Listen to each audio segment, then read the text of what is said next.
Hello, everyone. I'm here with Chris Bond. He is the president and founder of Bluewater Learning, Inc. And Chris is doing a series of LMS sessions on a track for us today at the conference. And I think it's going to be a lot of fun. Chris, you're a real expert at all this. Why don't you tell people what Bluewater does? Well, Bluewater Learning, we founded back in 2003 with the specific purpose for helping companies with the evaluation, selection, implementation, and operation of learning management systems. And along the way, we started getting into talent management systems. We do a lot of content management systems, learning and talent consulting as well. But we really love helping organizations as they're trying to find that right solution that'll help them simplify and automate processes. Mm-hmm. What kind of companies come to you? Gosh, we have all kinds of companies. We've got companies as small as 400, 500 people, and companies as large as organizations like British Petroleum, BP, who's including contractors over 300,000. So wow. We've got the wide range. I would say, though, typically we're working with companies somewhere between about 5,000 and 20,000 learners. That's great. That's great.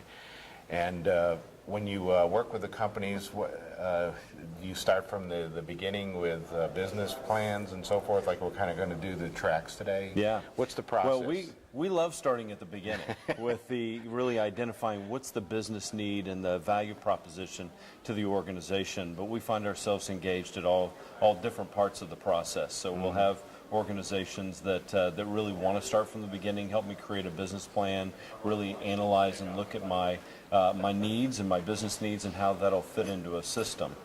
We have other people that have begun the implementation process and begin to find that it's a little overwhelming, and they'll come to us and we'll really help simplify and make that process work for them. So they're going to get the use out of the technology that they were really looking for when they made the original purchase. Yeah, it's pretty good. I think a lot of folks have project teams and so forth. Is that generally how you interface? Yeah, it's interesting.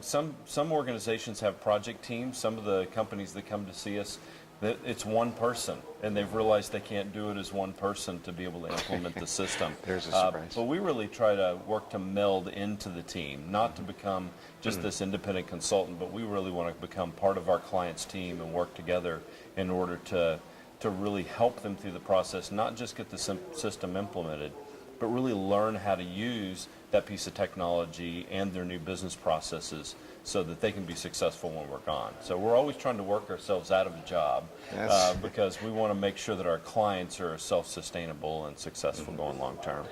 Now, what kind of trends are you seeing around talent and learning management? Is there a convergence going on, or I know their genesis was a little bit different. Maybe you tell us about what you're seeing. Well, it's interesting from the vendor side. Obviously, we've seen lots of different acquisitions that have gone over the past 18 months, and even with one of the more recent big ones of IBM buying Connexa, who had previously purchased Outstart, and we see Oracle's purchase of Taleo and SAP's purchase of SuccessFactors as well.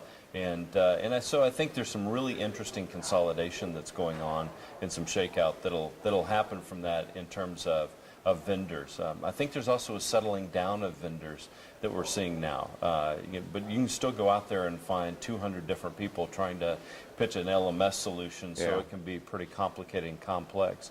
On the other side, in terms of client trends, we're beginning to see more and more companies that have actually never been in the LMS market before emerging and determining that they're really looking for learning management and performance management as a solution. So, and that's typically companies that are going to be between about 1,000 and about 7,000 or 8,000 employees that have just honestly never made that purchase before. So I think there's a real swell of activity that's going on right now that's pretty interesting, and I think will be really interesting for the industry. Yeah, it's just so many changes. Even some folks are predicting the end of the LMS. You don't really think that's going to happen anytime soon, do you? I don't think the end of the LMS is going to happen anytime soon. We hear a lot more about the convergence of the LMS into the talent management portfolio and how all those elements work together. But again, we're starting to see lots of companies that have never been in that space that are just now looking to find ways to get in and actually purchase a system that can help us automate process. I think the great thing for all of us in this industry is that it's really a focus on development of people. So as opposed to it being a training activity, it's really a learning and employee engagement activity. And I think that's a great thing, not just for the companies and organizations, but also for the employees, because it's really about people development. Yeah. So we've devoted an entire track to LMSs, and you've been kind enough to moderate through those panels. If you take the first 3 sessions and think about them, what are the messages you want people to get from them? Great. Yeah, we're really excited, and I know there's been a lot of hard work by a lot of people behind the scenes to make those tracks in the individual sessions work out. So we're excited by that and by the panelists. The first session is all about understanding business requirements. And really, I think what we're going to see, and the message will be, know your business requirements, build a business case, and understand how the implementation of a new system is going to impact change within your organization. So I think that's really critical from number one. The second session is really, what do you need to know about implementation before you actually start the purchasing process? And I think our 2 panelists there are going to provide us some great examples from multiple implementations that they've done. But the real message there is, look at the entire process, not just the purchasing process. Look at it all the way to your logical conclusion at the end. What do you want to achieve as that end result? Make sure you map that out, and then understand it before you go purchase from a specific vendor. Use that in your evaluation process. And then the third session is selecting the right solution.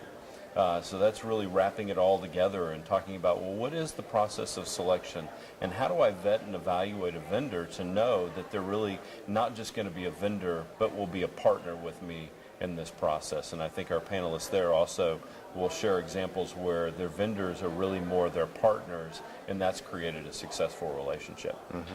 And then the wrap-up session, why don't you talk a little bit about that? Yeah, the wrap-up session is with some vendors, and in talking with each of them in prep, we've said this is going to be a very vendor-friendly session, but we want you to tell the audience what you need to know in order to be able to provide the right information. We want the vendors to really put themselves in the position of the buying population and say, here's what I would do if I were you, or here's where we've seen great success. So they're going to reveal a little bit about some of their strategies going forward, mobile technology, social learning, but then how does that really wrap together, and not only into their offering, but how they see their clients being successful. So we're going to have a great positive session with the vendors this afternoon that I think will really help all the participants get a little bit different view on that purchasing process.